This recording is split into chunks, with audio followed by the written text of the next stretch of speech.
오늘 우리가 살펴본 말씀은요, 사무엘상 22장 6절부터 19절의 말씀입니다. 사무엘상 22장 6절에서 19절의 말씀 교독하시고요. 마지막 절은 함께 보도록 하겠습니다. 제가 먼저 읽겠습니다. 사울이 다윗과 그와 함께 있는 사람들이 나타났다 함을 들으니라.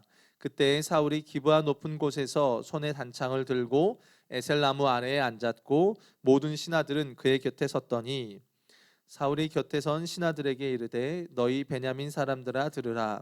이새의 아들이 너희에게 각기 밭과 포도원을 주며 너희를 천부장 백부장을 삼겠느냐. 다 같이 쭉 볼게요.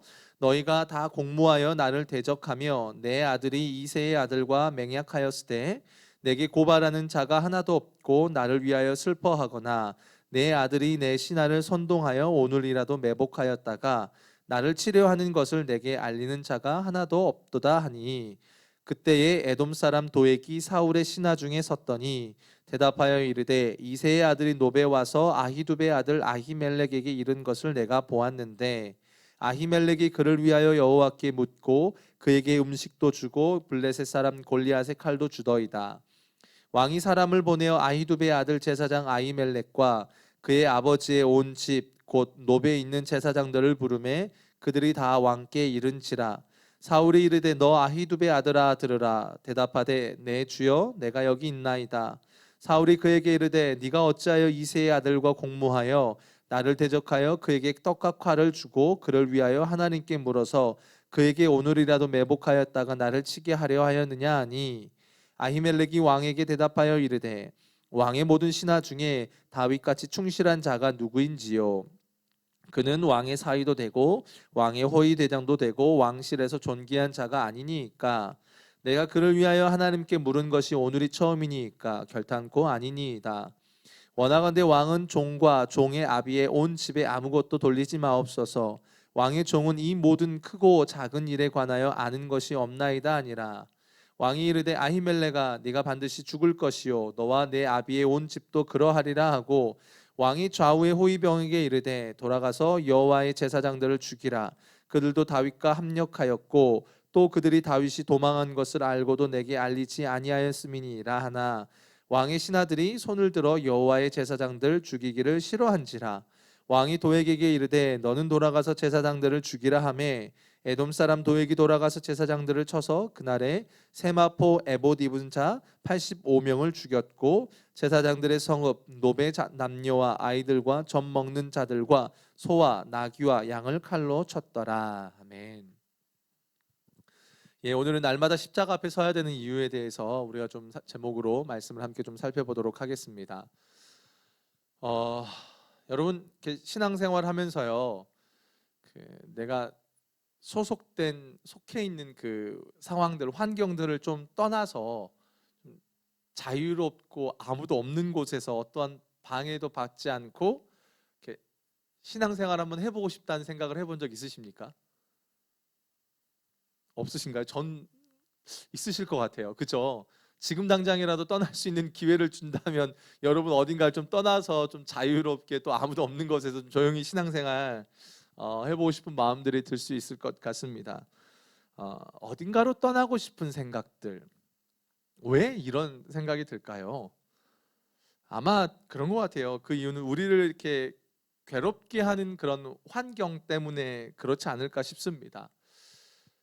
좀 힘들게 하는 상황들, 그리고 내 뜻대로 좀 이렇게 팍 할 수 없는 그런 상황들 때문에 우리는 좀 그런 마음들을 가끔씩 먹지 않을까라는 생각을 해요. 그만큼 사람이라는 존재가 환경에 참 많은 영향을 받죠. 환경에 참 많은 영향을 받습니다. 근데 또 반면 우리는요, 신앙생활을 할 때에 또 너무 또 그 상황과 환경 탓을 하는 경우들도 은근히 우리 안에 좀 많은 것 같습니다. 내가 신앙이 이런 이유는 내 가정 때문이야. 뭐 부모 때문이야. 내 자녀 때문이야. 내가 직장에 누구 때문이야.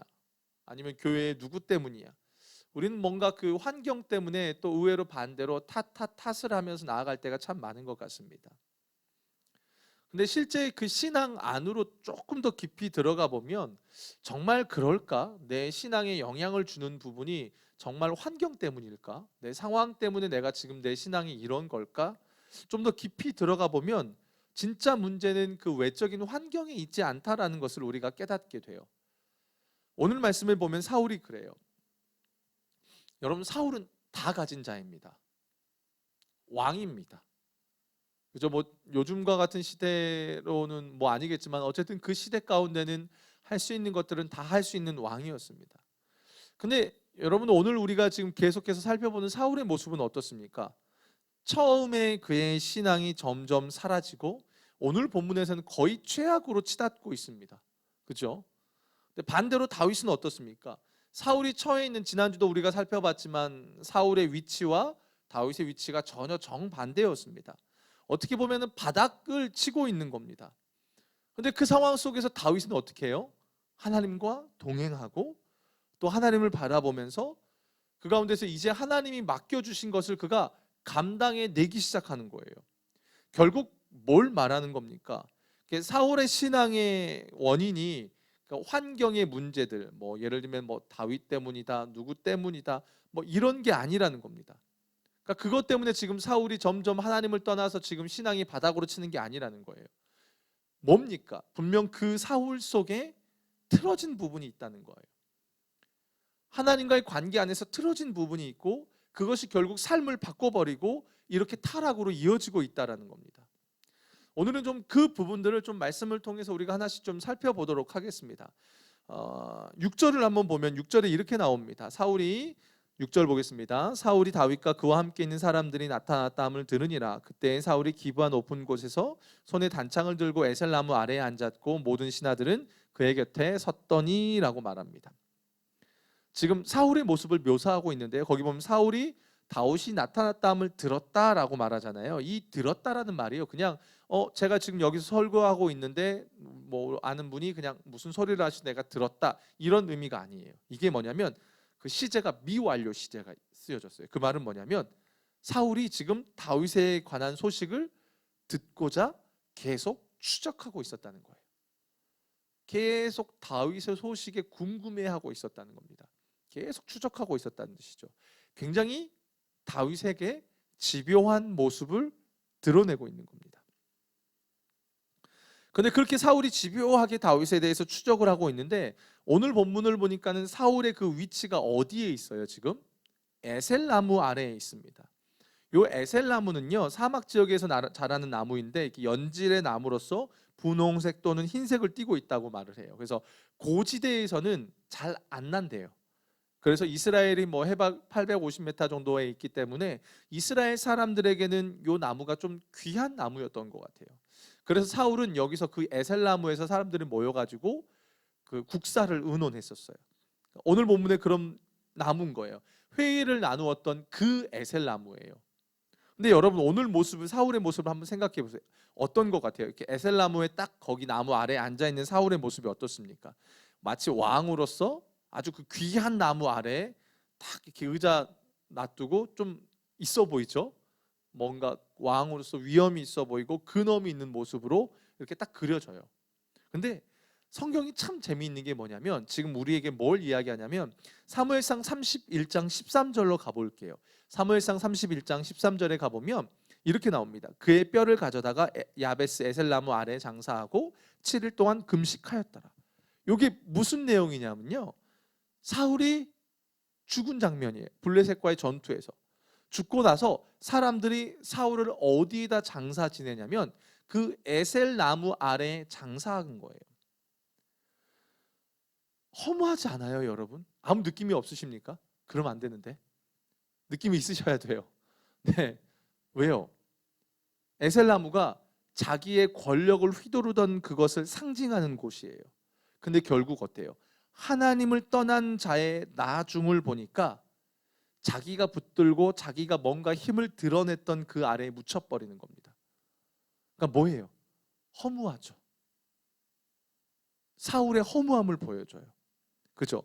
성경이 먼저 이걸 딱 사울에 대한 이야기를 하기 전에 먼저 딱 사울이 얼마나 허무한 존재인지, 아니 더 쉽게 말하면 하나님을 떠난 자의 삶이 얼마나 허무한 것인지를 우리에게 보여주는 거예요. 지난주 다윗에 이어서 사울로 성경이 옮기면서 그 시작을 그렇게 이야기하는 거예요. 하나님과 함께하지 않고 하나님을 떠난 자의 겉의 모습은 되게 대단해 보여요. 에셀나무 아래에서 옆에 자기의 군사들이 딱 둘러싸여져 있죠. 겉으로 볼 때는 대단해 보이지만 속은 텅텅 비어 있다라는 거예요.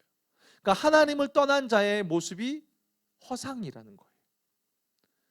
그렇기 때문에 우리가요, 그러니까 우리 안에요, 진짜 실력을 볼 수 있는 눈이 있어야 돼요. 겉으로 보여지는 게 실력이 아니에요.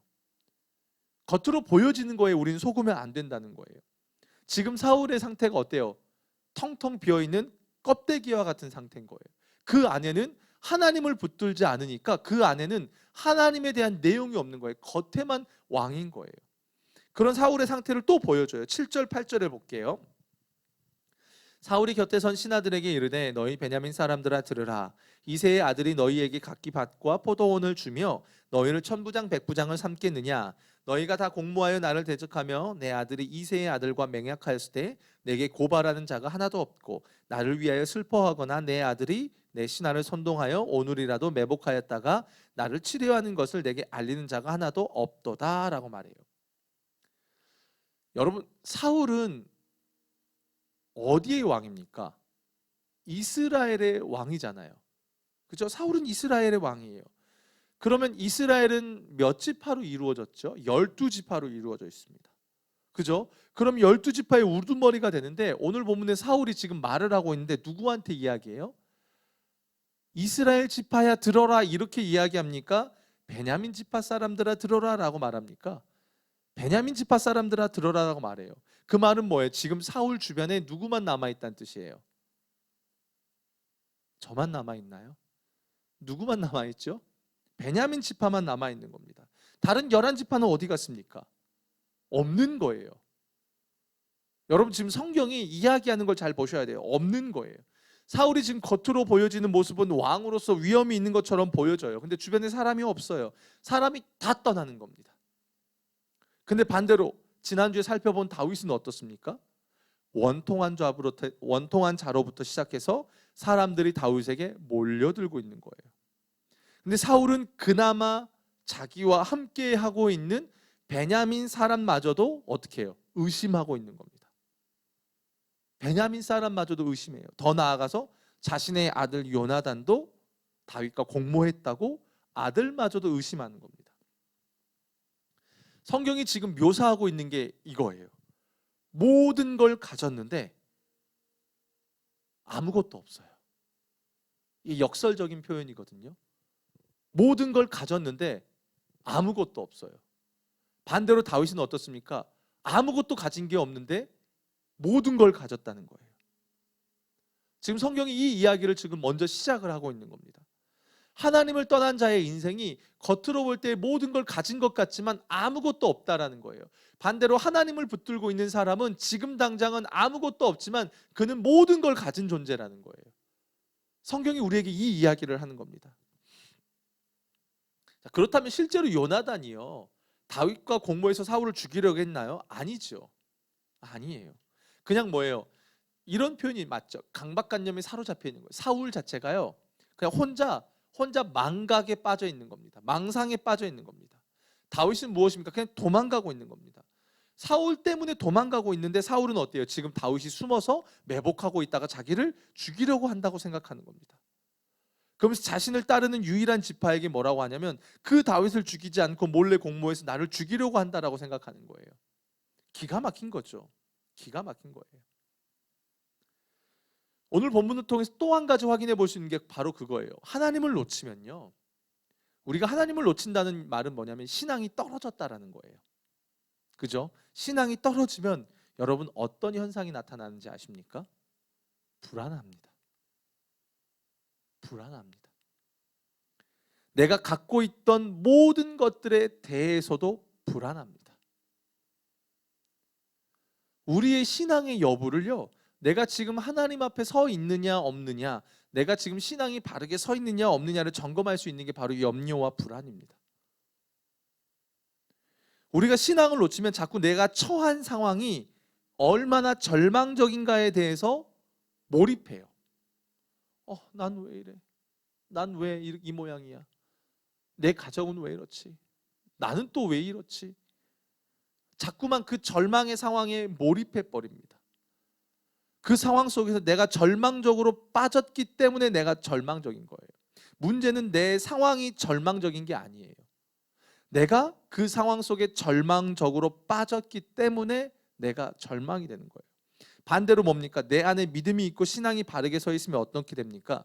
그 절망적인 것이 그냥 절대적인 절망감으로 오지 않습니다. 순간의 낙심은 될 수 있겠죠. 그러나 그것이 완전히 엎드려지는 것으로 가지 않습니다. 오히려 그 상황이 축복으로 다가옵니다. 그 상황을 하나님 앞에서의 훈련의 과정으로 보게 됩니다. 왜요? 생각이 바뀌어 버리니까요. 어제 한 성도님과 잠깐 찰나에 잠깐 이야기를 나누는 시간들이 있었습니다. 그러면서 그분이 그런 얘기 하시더라고요. 올 한 해가 참 많이 힘들었다고 이야기하시더라고요. 아마 힘들지 않으셨던 분들은 한 명도 없었던 것 같아요. 다 힘들었던 것 같아요. 근데 그런 고백을 하더라고요. 목사님, 고난이 유익이다라는 말을 제가 올해 체험했습니다 라고 이야기하더라고요. 경험했습니다. 목사님, 만약 내가 부유했더라면 내가 이 시기 속에서 이렇게 하나님을 고백하고 하나님을 경험할 수 있었을까요? 라고 하시더라고요. 그 말을 듣는데 이게 귀하더라고요. 어느 정도 삶을 조금은 알다 보니까 야, 참 이 시간을 이렇게 통과하셨구나. 그 힘든 시간을 이렇게 가셨구나.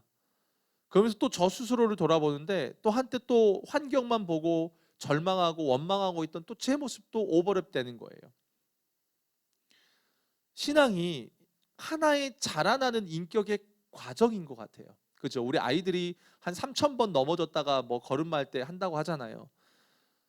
그렇기 때문에 하나의 인격적인 과정이에요. 그래서 그 어려움의 과정을 통해서 우리의 삶이라는 게 하나님의 사람으로 만들어져 갑니다. 그러다 보니까 우리의 인생 가운데 연단과 훈련의 과정은 반드시 필요하죠. 우리가 이 땅을 사는 날 동안에 예수님을 잘 믿으나 또 예수님을 안 믿으나 똑같이 연단과 어려움이 다 있습니다. 근데 그때 그리스도인들과 세상 사람들과의 결정적인 차이는 무엇입니까? 우리는 예수를 믿기 때문에 그 상황을 그냥 눈에 보이는 절망 그대로 맞이하지 않습니다. 우리는 예수 그리스도를 믿기 때문에 그분의 십자가와 부활을 믿기 때문에 우리의 눈앞에 펼쳐진 그 상황을 하나님이 우리를 만들어 가시는 하나의 과정으로 알고 그 상황을 받아들인다라는 겁니다. 근데 예수를 믿는 자가 그의 눈에 예수가 사라져 버리면 어떻게 합니까? 하나님을 향한 중심이 사라지면 어떻게 합니까? 그냥 필터링이 빠져버리는 거예요. 모든 것이 다 상황으로 보이고 염려와 불안으로 나타나게 된다라는 거예요. 오늘 본문에 나타나는 사울의 모습이 그렇습니다. 모든 것을 가진 왕임에도 오늘 본문을 보면 여러분 그렇잖아요. 제일 불안해한 사람이 누굽니까? 사울입니다. 자기 눈에 불안해 보이니까 다 자기에게 끼워 맞추는 거예요. 그런 거 해보신 적 있으세요? 모든 상황을 나한테 끼워 맞추는 거예요. 남들은 아무 말도 하지 않았어요. 근데 아마 저 사람 저렇게 얘기했을 거야. 쟨 또 저랬으니까 이럴 거야라고 혼자 퍼즐 맞추고 추적하는 거. 예, 저도 하나님을 놓쳐버리면 그런 모습이 나와요. 지금 그러는 겁니다. 다윗이 매복하고 있어. 너희들 공모했지. 이렇게 가는 겁니다. 근데 나중에 이제 우리가 넘어가서 보겠지만 다윗은 어떻게 합니까? 사울이 들어왔을 때 옷자락을 사르륵 뺍니다. 무슨 차이입니까? 신앙이 있고 없고의 차이입니다.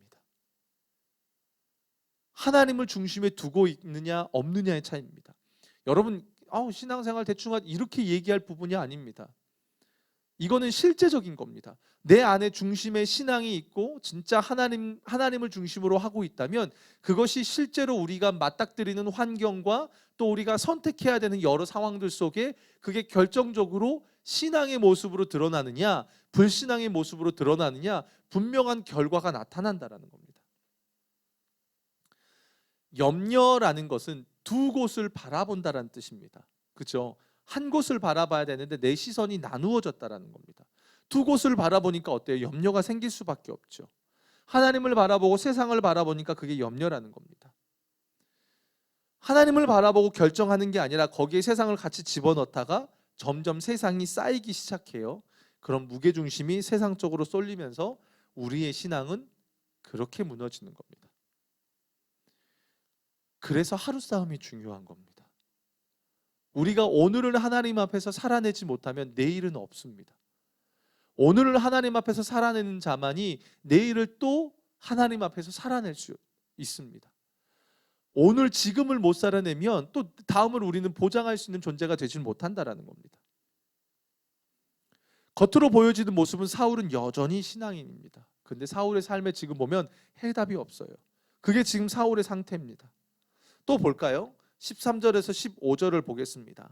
사울이 그에게 이르되 네가 어찌하여 이새의 아들과 공모하여 나를 대적하여 그에게 떡과 칼을 주고 그를 위하여 하나님께 물어서 그로 오늘이라도 매복하였다가 나를 치게 하려 하느뇨. 아히멜렉이 왕에게 대답하여 가로되 왕의 모든 신하 중에 다윗같이 충실한 자가 누구인지요? 그는 왕의 사위도 되고 왕의 호위대장도 되고 왕실에서 존귀한 자가 아니니까 내가 그를 위하여 하나님께 물은 것이 오늘이 처음이니까 결단코 아니니이다. 원하건대 왕은 종과 종의 아비의 온 집에 아무것도 돌리지 마옵소서. 왕의 종은 이 모든 일에 대소간에 아는 것이 없나이다 라고 말을 해요. 지금 사울이요 아히멜렉을 불러서 추궁하고 있어요. 그것에 대해서 아히멜렉이 뭐라고 말합니까? 왕이시여, 다윗은 왕의 사위 아닙니까? 왕의 호위대장 아닙니까? 존귀한 자 아닙니까? 그리고 제가 더 나아가서 오늘 이렇게 물어보는 게 처음이 아니지 않습니까? 라고 이야기를 합니다. 이게 참 웃긴 말인데요. 여러분, 제사장이 어떤 일에 대하여 하나님께 묻는 것은 당연한 겁니까? 당연한 겁니까? 당연한 거죠. 당연한 거예요. 그 당연한 일을 했다고 죽이는 겁니다. 제가 지금 여러분 앞에서 설교하고 막 신방 가서 말씀 전했는데 그것 때문에 나를 죽이려 하는 것과 똑같은 거예요. 이건 제사장을 죽일 이유가 되질 못하는 겁니다. 근데 뭐가 사울 안에 걸려가지고 그 아히멜렉을 죽입니까? 13절에 보니까 그를 위하여라는 거예요. 그가 여기서 누굽니까? 다윗입니다. 사울 입장에서는 뭐예요? 제사장은 누굴 위해서 묻고 존재해야 돼요? 자기 자신이요.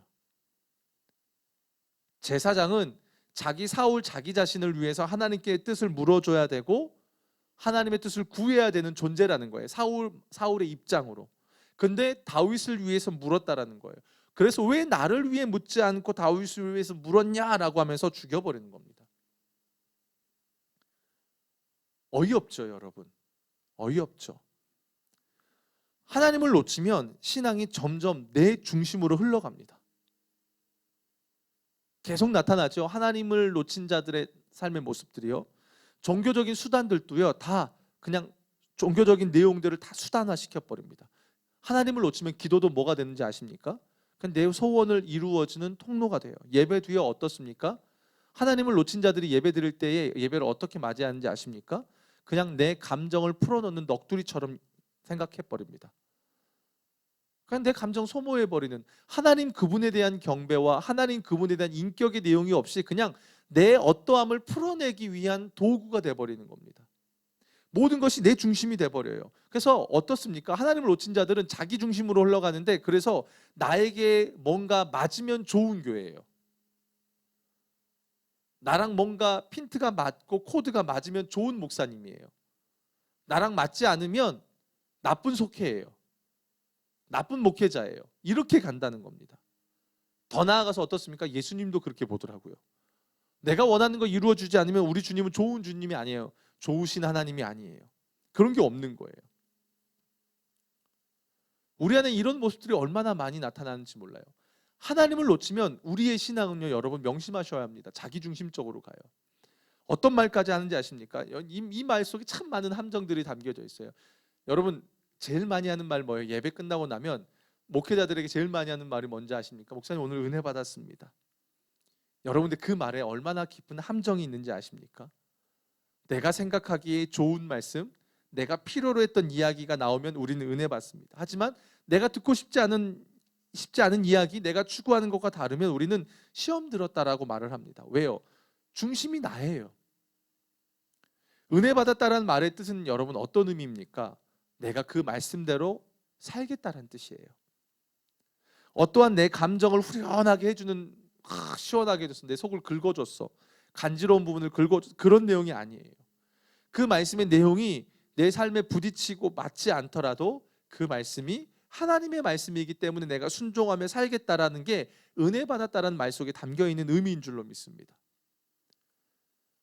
우리가 하나님을 놓치면요, 신앙이 떨어지면 우리는 얼마든지 신앙의 여러 내용들을 수단화시킬 수 있다라는 거예요. 내 중심이 예수 그리스도로 바르게 잡히지 않으면, 내가 진짜 죽고 내 안에 사시는 그 복음으로 우리가 붙들려 있지 않으면요, 우리는 얼마든지 하나님을요, 알라딘에 나오는 램프의 지니와 같은 존재로 만들어 버릴 수 있다라는 거예요. 요즘 우리가 살펴보는 고린도 교회가 바로 그 문제에 빠져 있는 겁니다. 은사도 있고요, 방언도 받고요, 예언도 하고요, 뭐 여러 가지 돈 가진 사람들도 많았어요. 빈부차도 되게 심했어요. 막 많은 것들이 있었어요. 근데 뭐예요? 고린도 교회의 특징이 뭐예요? 중심이 틀어져 버렸어요. 그러니까 바울파, 게바파, 아볼로파, 그리스도파 분열이 일어나요. 신앙이 떨어지면 그렇게 나타납니다. 내가 주인이니까 내가 추구하는 게 전부처럼 여겨져요. 지금 사울의 모습이나 고린도 교회 안에 지금 바울이 책망하고 있는 내용이나 같은 맥락으로 흘러가는 겁니다. 좀 더 나가 볼까요? 22장 17절에서 19절입니다. 22장 17절에서 19절. 왕이 좌우의 시위자에게 이르되 돌이켜 가서 여호와의 제사장들을 죽이라. 그들도 다윗과 협력하였고 또 그들이 다윗의 도망한 것을 알고는 내게 고발치 아니하였음이니라 하나 왕의 신하들이 손을 들어 여호와의 제사장들 죽이기를 싫어한지라. 왕이 도액에게 이르되 너는 돌이켜 제사장들을 죽이라 하매 에돔 사람 도액이 돌이켜 제사장들을 쳐서 그날에 세마포 입은 자 85명을 죽였고 제사장들의 성읍 노베 남녀와 아이들과 젖먹는 자들과 소와 나귀와 양을 칼로 쳤더라. 여러분, 이스라엘의 역사를 살펴보면 수많은 왕들이 있는데 때로는 왕들이 타락해서 선지자들을 죽이는 경우들도 있었습니다. 근데 이렇게 제사장들을 몰살시킨 왕들은 없어요. 사울이 그 끔찍한 짓을 하는 겁니다. 죽이라고 합니다. 신하들이 두려워서 죽이지 못하니까 옆에 있는 에돔 사람 이방인에게 시킵니다. 이방인에게 시켰다는 그 이방인은 뭐예요? 하나님을 두려워하지 않는 자죠. 도액을 시켜서 죽입니다. 그래서 세마포 입은 자 85명을 죽였다라고 말하는데 이 제사장만 죽인 게 아니라 식솔까지 죽였어요. 이게 70인 역에 보면은 305명이라고 나와요. 죽인 사람이. 그리고 요세푸스라는 역사학자가 기록한 걸 보면 385명을 죽였다라고 말해요. 한마디로 하나의 커뮤니티, 한 마을을 다 죽여버린 겁니다. 거기에 남녀 아이들, 젖먹는 자들, 그러니까 소, 나귀, 양 다, 그러니까 남자부터 여자, 어린 아이부터 젖먹는 애까지 다 죽여버렸다는 거예요. 끔찍해요. 끔찍해요. 목사님, 이런 사울과 우리를 비교하는 건 너무한 거 아닙니까? 정말 그럴까요? 고린도전서의 바울 사도가 그렇죠. 그런 선줄로 생각하면 너희는 넘어질 줄로 아라고 말합니다. 신앙이요, 한순간에 이렇게 가진 않겠죠. 근데 신앙이 하루하루 주님 앞에서 날마다 내 신앙을 점검하지 않으면 어느 순간에 우리도 이렇게 될 수 있어요. 또 다른 영역에서요. 여기 보면 중요한 게 나와요. 19절에 보면 칼로 쳤다라고 나오잖아요. 이 칼이란 말이요, 그 히브리어에 보면은 칼과 날 이런 단어의 합성어예요. 칼과 날이라는 단어에. 이게 사무엘상 15장 8절을 한번 좀 보도록 하겠습니다. 8절 9절을 볼게요. 아말렉 사람의 왕 아각을 사로잡고 칼날로 그 모든 백성을 진멸하였을 때 사울과 백성이 아각과 그 양과 소의 가장 좋은 것 또는 기름진 것과 어린 양과 모든 것을 남기고 진멸기를 즐겨하지 아니하고 가치 없고 낮은 것은 진멸하니라. 사울이 이 칼날은 하나님의 명령을 지키면서 아각과 아말렉을 진멸할 때 써야 되는 그 칼날이에요. 근데 지금 아까 우리가 읽은 15장에서 어떻습니까? 사울이 이 칼날을 제대로 쓰지 못해요. 그래서 어떻게 해요? 하나님의 명령을 지키는 데 있어서 좋은 것은 자기가 취해버리고 그 칼날로 오늘 본문에 보면 누구예요? 하나님의 제사장들을 죽이는 데 쓰는 겁니다. 이 두 개가 대비가 되는 거예요. 그 말은 뭘 의미하냐면요, 여러분, 이런 거예요. 우리가 가진 실력과 노력, 또 하나님이 주신 은사, 우리가 고린도 교회를 보면서 은사 이야기하면서 바울 사도가 이야기하는 게 뭐예요? 방언이건 예언이건 모든 은사들은 교회의 덕을 세우는 일을 위해서 쓰라는 겁니다. 내가 좋아서 막 방언 기도하고 질서 없이 행하는 것들 아니라는 거예요. 그러면서 바울 사도가 이야기하잖아요. 막 여기서 기도하고 있는데 모르는 사람들이 두면 어떻게 봅니까? 미친 사람으로 본다는 거예요. 무서워한다는 거예요. 질서를 세워가라는 겁니다. 그 이야기인 거예요. 그러니까 여기서도 맞는 그 말인 거예요. 우리가 가진 실력과 하나님이 주신 것을 하나님의 영광을 위해 써야 되는데 사울이 틀어져 버리니까 어떤 거예요? 좋은 것은 자기가 가져오고 오히려 하나님을 대적하는 곳에 그 칼날을 사용하고 있다는 거예요. 무서운 거예요. 신앙이 틀어지면. 여러분 진짜 무서운 사람이 어떤 사람인지 아십니까? 교회 안에서 정말 신앙생활 열심히 하다가 뭐가 맞지 않아서 틀어져서 교회를 떠난 사람들이 더 교회를 많이 욕합니다. 남자들은 군대에서 이걸 정말 많이 경험합니다. 야, 우리 아빠가 장로야, 우리 아빠 목사야. 그러면서 막 후임들 막 뭐 먹이고 막 힘들게 하고 직장에 가보면 그렇죠. 야, 나도 교회 다녀봤어라고 하면서 틀어져 버린 자들이 자기가 경험한 거를 극대화시켜서 악하게 나온다라는 겁니다. 어떻게 보면 지금 사울의 모습이 그래요. 무섭게 덤벼드는 겁니다. 기준이 틀어져 버리는 겁니다. 사울의 인생의 방향성이 하나님이 아니라 자기 자신이 돼버린 거예요. 자기가 인생의 방향이자 목표가 돼버린 겁니다. 여러분 신앙은 방향성이 중요합니다. 방향성입니다. 어디를 방향으로 하며 신앙을 살아가느냐입니다. 우리 신앙의 표대 방향은요 예수 그리스도입니다. 아멘이십니까? 그분을 향해 삶이 맞춰져야 합니다. 근데 사울은 지금 어떻습니까? 철저하게 자기 중심으로 가버립니다. 틀어졌다라는 거예요. 마태복음에 보면 예수님께서 제자들에게 이런 말씀을 하십니다. 마태복음 16장 24절에 보면 이에 예수께서 제자들에게 이르시되 누구든지 나를 따라오려거든 자기를 부인하고 자기 십자가를 지고 나를 따를 것이니라. 여러분 주님의 제자이십니까? 아마 이렇게 물어보면 선뜻 대답이 잘 안 나오죠. 여러분 성도이십니까? 이러면 또 잘 나올 겁니다. 근데 여러분 제자와 성도는 다 같은 존재를 말합니다. 마치 우리 한국 교회는 뭔가 이렇게 성도가 제자 훈련을 받아서 제자가 되는 것처럼 성도에서 업그레이드가 돼야 제자인 것처럼 이야기하지만 그렇지 않습니다. 예수님을 믿는 모든 성도는 다 주님의 제자입니다.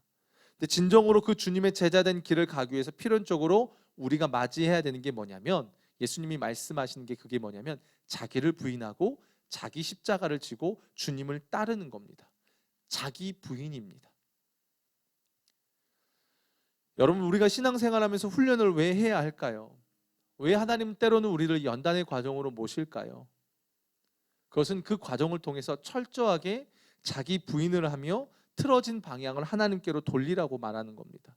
내 한계를 깨닫고 자기를 부인하라는 겁니다. 그래야만 내 삶을 끌어가는 분이 누구인지를 안다는 겁니다. 사울의 틀어짐이요 결정적으로 여기서 틀어져 버렸습니다. 그가 왕이 되고 얼마 되지 않아서 자기를 위한 상비군을 세워놓기 시작합니다. 그러면서 사울이 조금씩 자기 부인을 하지 않습니다. 그리고 자기를 위한 삶을 살아갑니다. 방향이 틀어집니다. 그러면서 스멀스멀 자기가 자기 인생의 주인이 되고 이스라엘이란 나라는 자기의 어떠함을 위해 존재하는 것이 돼버린다는 겁니다. 그러니까 어때요? 점점 멀어지는 거죠. 점점 하나님과 멀어져 버립니다. 그리고 자기가 뿌린 죄악의 씨앗을 자기가 스스로 거두는 꼴이 되어버린 겁니다. 어떻게 보면 처음에 그리고 또 중간에 사무엘이 이야기했을 때 그때 돌이키고 회개했었어야 되는데 하나님이 기회를 주셨음에도 불구하고 사울이 돌이키질 않는 겁니다. 그에 따른 걷잡을 수 없는 결과가 오늘 본문에 나타난다는 겁니다. 우리도 얼마든지 이럴 수 있습니다. 얼마든지 이럴 수 있습니다. 두렵습니다. 출근하면서 요즘에 강의를 들으면서 출근을 해요. 그때 어떤 사모님의 강의를 들으니까 이렇게 우리의 주님과 동행하는 과정 속에 마음을 잘 지키라는 말씀을 하시더라고요.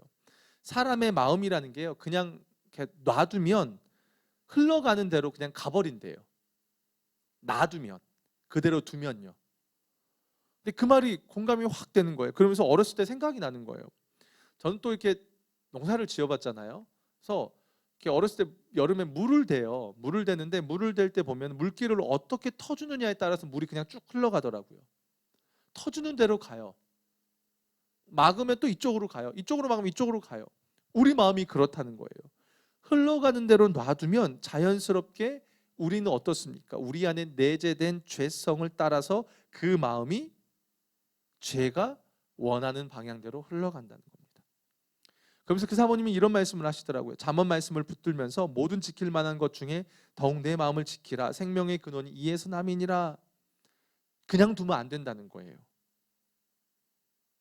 뭔가 그 마음 안에서 불신앙이 들어올 때 그 마음을 그대로 두면 안 된다는 거예요. 그 가운데서 나는 죽고 예수로 사는 십자가 복음을 붙들면서 자기를 부인하며 내 안에 계시는 주님을 바라보며 그분을 믿음으로 붙들고 그 주님이 내 안에 계심을 취하라는 거예요. 믿음으로 붙들라는 겁니다.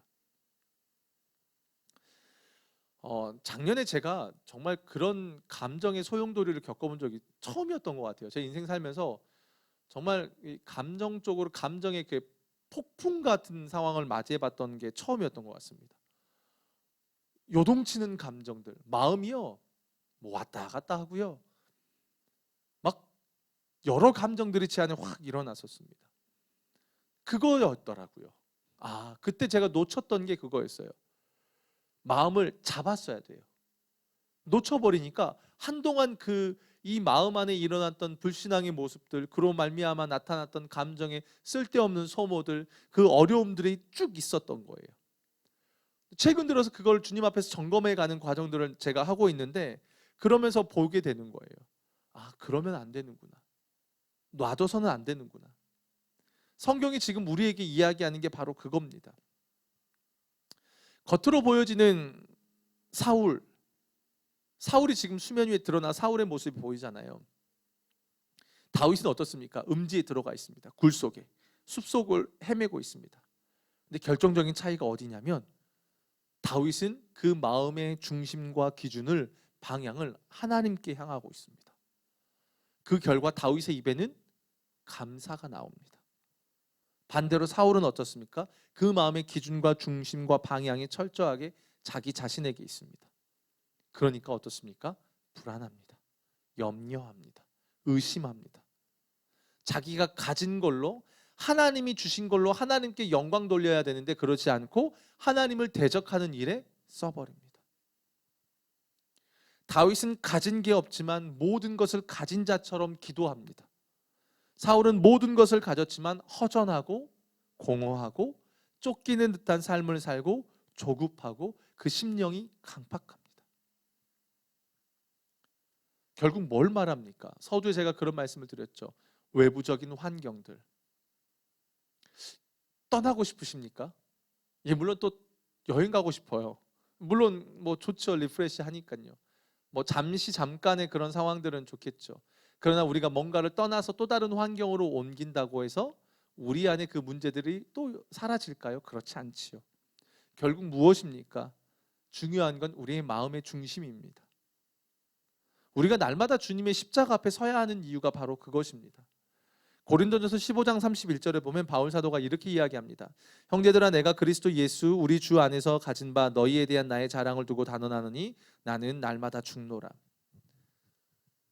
날마다 십자가에 죽는 가운데 내 삶의 주인이 누구인가를 우리는 점검해야 합니다. 그러면서 속사람의 강건함을 우리는 구해야 합니다. 하나님, 제 속사람이 어떠한 상황 속에서도 흔들리지 않고 강한 자가 되게 해주십시오. 하나님, 내 마음과 감정이 요구하는 대로 흘러가도록 그냥 놔두지 않게 해주십시오. 어떻게든 주님이 원하시는 쪽을 의지적으로 선택하고 어떻게든 행하게 하여 주십시오.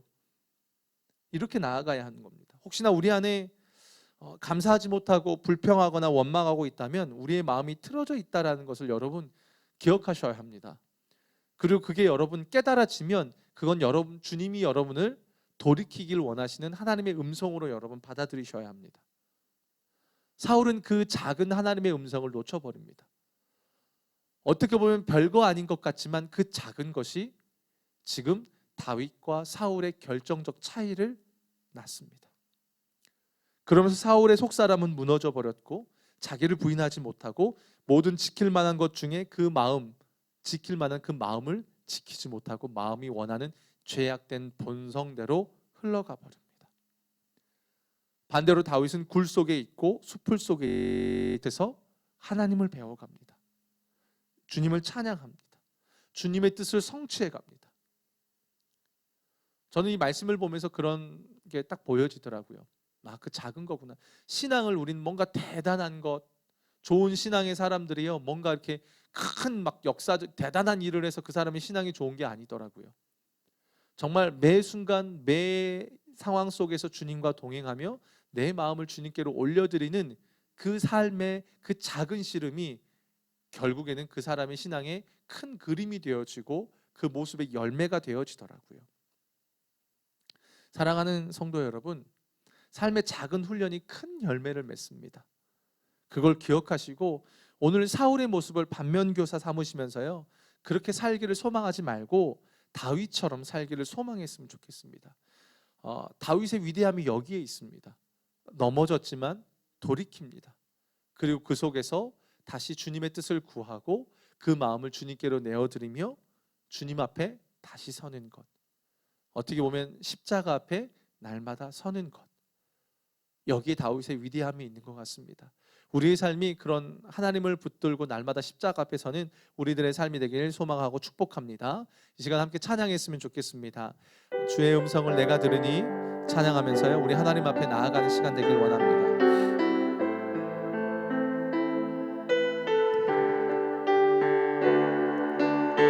주의 음성을 내가 들으니 사랑하는 말일세. 믿는 마음으로 주께 가오니 나를 영접하소서. 내가 매일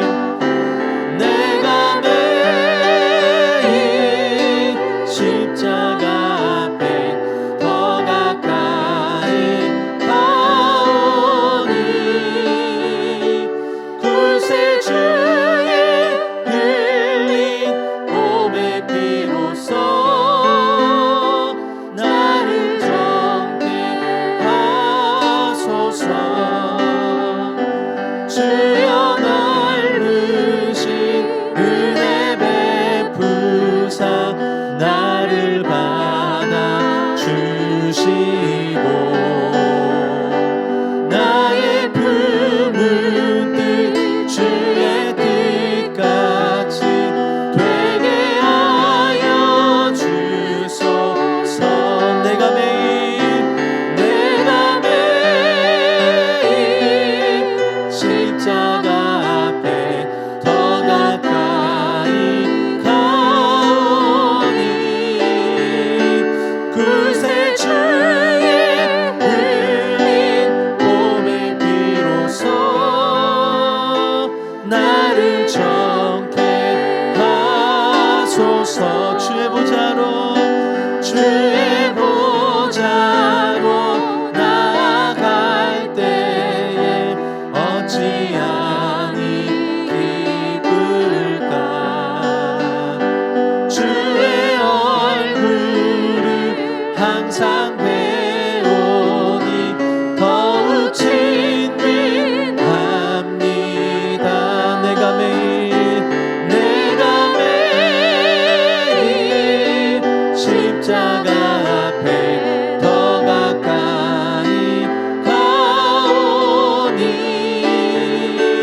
굴새 주의 흘린 몸의 피로써 나를 정케 하소서. 우리 구주의 넓은 사랑을 증명할 자 없으며 주가 주시는 참된 기쁨도 헤아릴 수 없고. 아멘. 내가 매일